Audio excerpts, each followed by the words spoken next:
پایان بازی رو اعلام نکرده. حالا این اتفاق میافته. بله، تیم ایران این بازی رو با حساب 3-2 میبره. جشن و پایکوبی برای بازیکن‌های ارزشمند تیم ملی فوتسال کشورمون و آقای شمس که نتیجه زحمات خودش رو میبینه.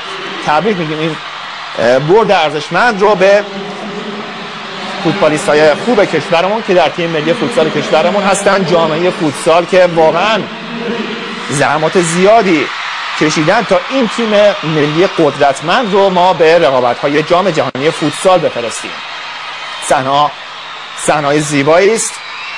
بازم تبریک میگیم این برد با ارزش رو به تمامی دستاندرکاران فوتسال کشورمون که در مقابل که از تیم‌های خوب قاره اروپا ما تونستیم 3-2 به پیروزی برسیم و با 3-1 مساوی به مرحله دوم رقابت‌ها راه پیدا بکنیم. با شایستگی هم این برد رو ما کسب کردیم، هرچند که در مقاطعی از مسابقه مجبور شدیم در لاک دفاعی فرو بریم، اما به هر حال تیم ملی فوتسال کشورمون پیروزی رو به دست آورد و ملت ایران رو خوشحال کرد.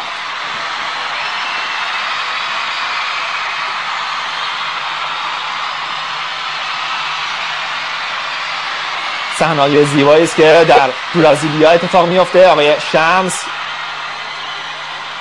مورد تقدیر قرار میگیره از سوی بازیکن ما و تیمی که به هر حال خوب آماده شده بود خوبم نتیجه میگیره. تمرینات زیادی رو این بازیکن‌ها پشت سر گذاشتن تا اینکه تونستن در این سطح بازی بکنن، سطح اول فوتسال جهان. تاکتیک‌های بسیار خوبی رو هم مربی‌ها به کار گرفتند.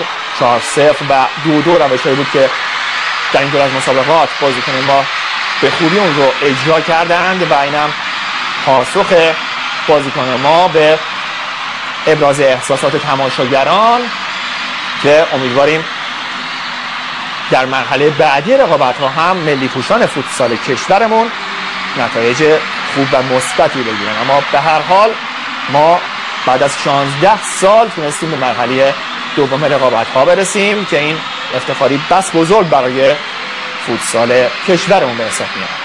از سال 92 ما نتونسته بودیم به مرحله بعدی رقابت‌ها بریم. بازی‌ها در مرحله بعدی در 2 گروه 4 تیمی انجام میشه.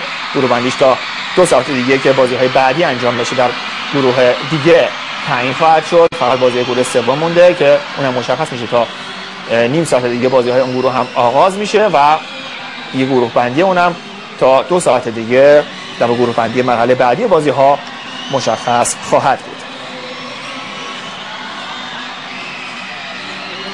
تا یک بار دیگه تبریک بگیم این برد ارزشمند رو برای تیم ملی فوتسال کشورمون. آرزوی موفقیت بکنیم. بازیکن‌های خوب تیم ملی فوتسال ما که در این حساس ترین بازی مرحله مقدماتی تمرکز خودشون رو در اون لحظات پایانی از دست ندادند و در بین 8 تیم برتر